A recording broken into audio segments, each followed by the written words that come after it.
Hi అండి, అందరికీ నమస్కారం. పోస్టల్ జాబ్స్ నోటిఫికేషన్ వచ్చింది. 44,000 పైన పోస్టులు ఉన్నాయి దేశవ్యాప్తంగా. ఈ పోస్టల్ జాబ్స్ ఇటు ఆంధ్ర రాష్ట్రంలో 1,300 పైన ఉన్నాయి, తెలంగాణలో 900 పైన పోస్టల్ జాబ్స్ ఉద్యోగాలు ఉన్నాయి. ఈ పోస్టల్ జాబ్కి 10th క్లాస్ క్వాలిఫికేషన్ ఉంటే చాలు. 10th క్లాస్ ఉంటే చాలు, ఎటువంటి ఎగ్జామ్తో పని లేదు. అంటే మెరిట్ బేస్డ్ ఎగ్జామ్లో మెరిట్ బేస్డ్ తీసుకుంటారు కదండి. జనరల్గా ఏ ఎగ్జామ్ అయినా కానీ మెరిట్ బేసే ఉంటుంది. ఇక్కడ 10వ తరగతిలో ఎస్ఎస్సిలో వచ్చిన మార్కుల ఆధారంగా మెరిట్ బేస్డ్ తీసుకొని ఉద్యోగాలు ఇస్తారు అని చెప్పుకున్నాం. దీని మీద చాలా రిక్వెస్ట్లు వచ్చినాయి. చాలామంది మెసేజ్ చేశారు, డీటెయిల్డ్గా కావాలి, వివరంగా కావాలి అని. సో మీకు చాలా డౌట్స్ ఉంటాయి, ప్రతి డౌట్ని క్లియర్ చేయాలి అనే ఉద్దేశంతో ఈ లైవ్ అయితే తీసుకున్నాం. ఇప్పుడు జాయిన్ అయిన ప్రతి వాళ్ళు కూడా దయచేసి మీకు ఏ డౌట్ ఉన్నా కానీ దయచేసి కామెంట్లో మెన్షన్ చేయండి. Any doubt feel free. ప్రతి డౌట్ని క్లియర్ చేసుకొని అప్లికేషన్కి వెళ్ళిపోవచ్చు. ఆల్రెడీ 2 రోజుల క్రిందటే అప్లై చేయటం స్టార్ట్ అయిపోయిందండి, అంటే ఓపెన్ చేశారు అన్నట్టు. ఈ నెలాఖరు దాకా కూడా అప్లై చేసుకోవడానికి అవకాశం ఉంది. ఒకసారి అప్లై చేసుకున్న తర్వాత అంటే అప్లికేషన్ క్లోజింగ్ టైం ఇస్తారు. అప్లై చేసిన తర్వాత మళ్ళీ దాన్ని రివ్యూ చేసుకోవడానికి కూడా ఇక్కడ ఒక అవకాశం ఇస్తారు. అంటే ఏదైనా పొరపాట్లు చేస్తే, ఆప్షన్స్ ఏమైనా తప్పు పెట్టుకుంటే ఇవన్నీ కూడా మళ్ళీ మనం ఎడిట్ చేసుకునే అవకాశం అప్పుడు ఇస్తారు అన్నట్టు. సో ఇప్పుడైతే దయచేసి కామెంట్లో మెన్షన్ చేయండి. ముందైతే అసలు ఈ జాబ్ ఏంటి, ఈ జాబ్ స్వరూపం ఏంటి, ఎలా ఉంటుంది, ఇవన్నీ కూడా నేను మెన్షన్ చేస్తాను.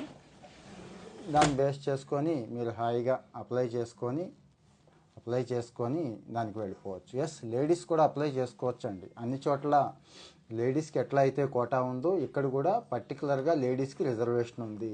ఈరోజు లేడీస్కి కొద్దిగా కట్ ఆఫ్ తగ్గే అవకాశం ఉంటుంది. కట్ ఆఫ్ మార్కు అంటే మగపిల్లలతో సమానంగా పోటీ పడుతున్నారు కాబట్టి వీళ్ళు కూడా 10/10, 9/9, 9/10, 9.8 తెచ్చుకుంటున్నారు కాబట్టి ఆ కాంపిటీషన్ ఫేస్ చేయాల్సి ఉంటుంది. లేడీస్కి ఉంది. లేడీసే కాదు, మిగిలిన కోటాలకు కూడా రిజర్వేషన్ అప్లై అవుతుంది. అంటే ఎస్సీ, ఎస్టీ, బీసీ, వికలాంగులు ఈ కోటాలన్నీ కూడా అప్లై అవుతాయండి. ఇంక్లూడింగ్ స్పోర్ట్స్ కోటాతో సహా ఇక్కడ అప్లై అవుతుంది. సో ఇక్కడ ఆ రిజర్వేషన్ బేస్డ్ ఒక్కొక్కసారి అంటే 8 to 9 ఉన్న వాళ్ళకు కూడా ఈ స్పోర్ట్స్ కోటా కానీ వికలాంగులకు కానీ గతంలో వచ్చిన సందర్భాలు ఉన్నాయి. సో ఇక్కడ అవకాశం ఉంది. అంటే స్పెషల్ రిజర్వేషన్ ఉన్న వాళ్ళు కాస్త తక్కువ ఉన్నా కానీ అప్లై చేసుకోండి అని చెప్తున్నాను. జనరల్గా అయితే 90% అబోవ్ ఉన్నవాళ్ళు మాత్రమే అప్లై చేసుకోండి. ఓపెన్లో అయితే 9.5 అబోవ్ ఉన్నవాళ్ళు అప్లై చేసుకోవడమే సజెస్టబుల్ అంటాను నేను. లేదు కొంతమంది ఏముందిలే అప్లై చేద్దాం, ఛాన్స్ తీసుకోవద్దు అనుకునే వాళ్ళు అబోవ్ 9 ఉన్న వాళ్ళు మాత్రం అప్లై చేసుకోండి అంటున్నారు. లేకపోతే ఎఫర్ట్ వేస్ట్ అవుతుందండి. ఎందుకంటే పోస్టులు 1,300 స్టేట్ వైడ్ అంటే ఎంత అనేది మీకు అర్థమైపోయింది కదా. సో మెరిట్ బేస్డ్ కాబట్టి ఆ మెరిట్లో చూసుకుంటూ వచ్చేస్తారు. టాప్ ఎవరికైతే ఉందో వాడిదే చూస్తారు ముందు. అలాగే ఒకే మార్కు, ఒకే స్కోరు ఇద్దరికి వచ్చినప్పుడు ఈ డౌట్ కూడా ఉంటుంది. ఈ ఇష్యూ కూడా వస్తుంది చాలాసార్లు. ఒకటే స్కోర్ ఇద్దరికి వచ్చినప్పుడు ఏం చేస్తారు, ఎవడి వయసు అయితే ఎక్కువ ఉందో వాడికి ప్రిఫరెన్స్ ఇస్తారు. అన్ని చోట్ల ఉన్నదే ఇది, ఇక్కడ కూడా అదే అప్లై అవుతుంది. సో ఇక్కడ అసలు పోస్టల్ జాబ్స్ అంటే ఏంటో తెలుసుకుందాం. జనరల్గా పల్లెటూళ్ళల్లో పోస్ట్ ఆఫీసులు ఉంటాయండి. బ్రాంచ్ పోస్ట్ ఆఫీసులు అంటాం. చిన్న పోస్ట్ ఆఫీస్, పెద్దది కాదు. పెద్ద పట్టణాల్లో ఉండేదాన్ని పోస్ట్ ఆఫీసులు అంటాం, హెడ్ పోస్ట్ ఆఫీస్ అంటాం కదండి, అట్లాంటివి. బ్రాంచ్ పోస్ట్ ఆఫీస్ అంటే 2-3 గదులతో ఒక ఇంటిని అద్దెకి తీసుకొని అక్కడ నడిపిస్తూ ఉంటారు. ఇక్కడ పోస్ట్ మాస్టర్ ఉంటాడు, అతన్నే బ్రాంచ్ పోస్ట్ మాస్టర్ అంటున్నాము. అసిస్టెంట్ బ్రాంచ్ పోస్ట్ మాస్టర్ అంటాము. అలాగే డాక్ సేవక్, జీడిఎస్ గ్రామీణ డాక్ సేవక్ అంటాం. ఈ 3 కేటగిరీల్లో ఉద్యోగాలు ఉంటాయి. రేపు మీరు అప్లై చేసుకునేటప్పుడు ఈ 3టికి కూడా మీరు ఎలిజిబుల్ అవుతారు. ఈ 3 పోస్టులు కూడా మీరు అప్లై చేసుకోవచ్చు. సో మీరు ఫస్ట్ ఏం పెట్టుకోవాలి అనేది గుర్తుంచుకోండి. చాలామంది జీడిఎస్ కదా అని అది పెట్టేసుకుంటారు. అబ్బో ఇదేదో అసిస్టెంట్ బ్రాంచ్ పోస్ట్ మాస్టర్ కదా, ఇది వస్తుందేమో, ఎందుకు దానికి పోటీ పడ్డాం, ఇది పెట్టుకుందామని పెట్టుకొని ఇబ్బంది పడేవాళ్ళు కూడా ఉన్నారు. రీసెంట్గా నేను రీల్లో కూడా మెన్షన్ చేశాను. ఒక పాప తన సక్సెస్ స్టోరీని ఇట్లాగే మన రీల్స్ చూసి మనం ఇచ్చిన గైడెన్స్ తీసుకొని అలా జాబ్ కొట్టేసింది అన్నట్టు. సో మీకు అవకాశం ఉంటుంది.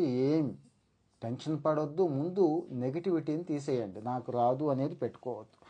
అబోవ్ 9 ఉన్న వాళ్ళందరూ కూడా అప్లై చేసుకోండి అంటున్నాను. ఎందుకంటారా, మీతో పాటు చాలామంది అప్లై చేస్తారు కానీ జాయిన్ అవ్వరండి. సరదాగా అప్లై చేసేవాళ్ళు ఎక్కువ ఉంటారు. ఊరికి నేను టెస్ట్ చేసుకుందామని, నాకు కూడా స్కోర్ ఉంది, అబ్బా నాకు కూడా పోస్టల్ జాబ్ వచ్చింది, 10th క్లాస్లో నేను మెరిట్ చూపించుకోవడం వల్ల ఒక ఉద్యోగం సాధించాను అనేదాకా వచ్చి ఆగిపోతారు. వాళ్ళు రారు, జాబ్కి అయితే రారు చాలామంది. నేను ప్రీవియస్ ట్రెండ్ చెప్తున్నాను, అబ్జర్వ్ చేసిన ప్రీవియస్ ట్రెండ్నే మీతో షేర్ చేస్తున్నాను. సో అందుకే 9 అబవ్ ఉన్న వాళ్ళంతా ఖచ్చితంగా ఈ ఉద్యోగం కావాలనుకుంటేనే అని ఎందుకు అంటున్నానంటే, నా సలహా చెప్తానండి. కెరీర్లో కాస్త ముందుకెళ్ళాలి, మంచి జీతాలు కావాలి, మంచి ఉద్యోగాలు చేయాలనుకునే వాళ్ళు అప్లై చేసుకోవద్దు. దయచేసి ఎట్టి పరిస్థితుల్లో అప్లై చేయొద్దు. అదేంటండి అట్లా అంటున్నారు, నెగిటివ్గా అంటారేమో. జీతాలు తక్కువ ఉంటాయండి, 12,000తో స్టార్ట్ అవుతాయి. జీడిఎస్ అయితే 10,000 నుంచే స్టార్ట్ అవుతుంది. ఆ తర్వాత 25,000-26,000 వరకు మీ ఆ రోజు పే కమిషన్, ఇప్పుడైతే 7th పే కమిషన్ నడుస్తోంది. పే కమిషన్ పెంచిన దాని ప్రకారం మహా అయితే 2-3 వేలు పెరుగుతాయి, కానీ అంతకు మించి పెరగవు. సర్వీస్ బేస్డ్ పెరుగుతూ ఉంటాయి. అవి ఈ రోజుల్లో సరిపోవు కూడా. వాస్తవం చెప్పాలంటే మామూలుగా చేతి పనులు చేసుకునే వాళ్ళు వారానికి సంపాదిస్తూ ఉంటారు.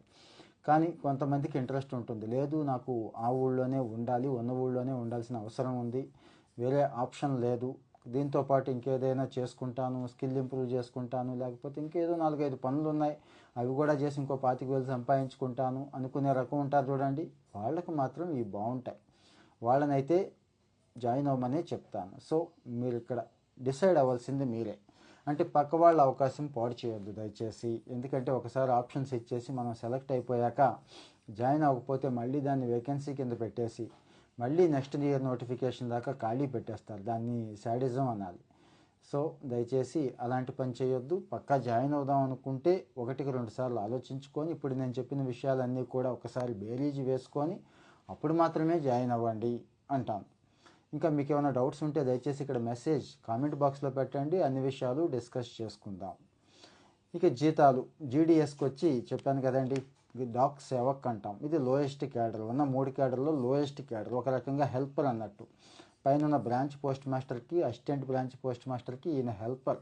అన్ని రకాల సేవలు చేయాల్సి ఉంటుంది. అంటే పోస్ట్ ఆఫీస్లో రకరకాల సేవలు ఉంటాయి కదండి, ఉత్తరాలు, బట్వాడా, మనీ ఆర్డర్లు, ఇవన్నీ కూడా. ఆ తర్వాత ఇది లోయెస్ట్. తర్వాత వచ్చి అసిస్టెంట్ బ్రాంచ్ పోస్ట్ మాస్టర్. ఈయన అటు బ్రాంచ్ పోస్ట్ మాస్టర్కి హెల్ప్ఫుల్గా ఉంటూ ఆయన డ్యూటీ ఆయన చేసుకుంటూ ఉంటాడు. డ్యూటీ అంటే ఏమి ఉండదండి. పోస్ట్ ఆఫీస్లో ఈరోజు ఏ సర్వీసులు అయితే ఉన్నాయో, జనరల్గా అసలు పోస్ట్ ఆఫీస్ సర్వీసులే తగ్గిపోయినాయి. ఉన్న 4-5 సర్వీసులు, ఈవెన్ ఆధార్ సర్వీస్తో కలిపి ఆ సర్వీసు డెలివరీలో పనిచేస్తూ ఉంటారు. ఓవరాల్గా రెస్పాన్సిబిలిటీ బ్రాంచ్ పోస్ట్ మాస్టర్ తీసుకుంటాడు. సో బ్రాంచ్ పోస్ట్ మాస్టర్ అనేది మంచిది, అంటే కాస్త అధికారం ఉంటుంది, ఇంకాస్త చలాయించగలిగే అవకాశం ఉంటుంది. కాబట్టి దానికి ఫస్ట్ ప్రిఫరెన్స్ ఇచ్చుకోండి, మిగిలినవి 2 తర్వాత ఇచ్చుకోండి అంటాను. ఇంకా 18 నుంచి 40 దాకా ఉందండి. అంటే ఏజ్, మీ వయసు 18 సంవత్సరాలు నిండిన వాళ్ళందరూ అప్లై చేసుకోండి, సెలెక్ట్ అవుతారు. అలాగే 40 సంవత్సరాల దాకా అవకాశం ఉంది. ఇంకా రిజర్వేషన్ ప్రకారం రిలాక్సేషన్ కూడా ఉందండి. అంటే ఫిజికల్లీ హ్యాండిక్యాప్డ్ లాంటి వాళ్ళకు 10 ఏళ్ళు ఉంది, ఎస్సీ ఎస్టీలకు 5 ఏళ్ళు ఉంది, బీసీకి ఒక 3 ఏళ్ళు దాకా ఉంది. కాబట్టి అంటే 43 అప్లై చేసుకోవచ్చు, 50 వరకు కొంతమందికి అవకాశం ఉంది. డీటెయిల్డ్గా నోటిఫికేషన్ మీకు షేర్ చేస్తాను. మన jobs and careers Telegram group ఉంది కదండి, ఒక 25,000 మంది పైన అక్కడ ఉన్నారు. వాళ్ళు రెగ్యులర్ న్యూస్ని ఫాలో అవుతున్నారు, ఉపయోగించుకుంటున్నారు. సైన్స్ టెక్నాలజీయే కాదు, job information, career information, career growth related అంతా కూడా అక్కడ ఇస్తున్నాము. సో దాన్ని మీరు యూజ్ చేసుకోండి. ఇది అప్లై చేసుకునే విధానం చెప్పాను, ఎవరు దేనికి ప్రిఫరెన్స్ ఇచ్చుకోవాలో చెప్పాను, ఏ స్కోర్ వచ్చిన వాళ్ళు అటెంప్ట్ చేయండి, అప్లై చేయండి అనేది ఇచ్చాను. ఎస్సీ ఎస్టీ ఉమెన్కి అయితే ఇక్కడ ఫీజు కూడా లేదు. అలాగని అందరూ స్కోర్ లేకుండా అప్లై చేయొద్దు. నేను మళ్ళీ గుర్తు చేస్తున్నాను, 9.5 అబోవ్ ఉన్న ఓసీలు అప్లై చేయండి, మిగిలిన కేటగిరీలో 9 అప్లై చేయండి.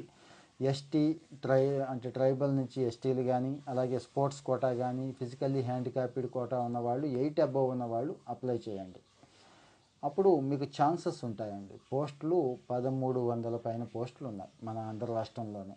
తెలంగాణ మనకి సంబంధం లేదు, అక్కడ 900 పోస్టులు వాళ్ళకు ఉన్నాయి. సో అటు తెలంగాణ ఆంధ్ర 2 చోట్ల కూడా ఇది కామన్గా అందరికీ ఇదే అప్లై అవుతుందండి. సో మీకు ఈ విషయాలు ఉపయోగపడతాయి అని అనుకుంటున్నాను.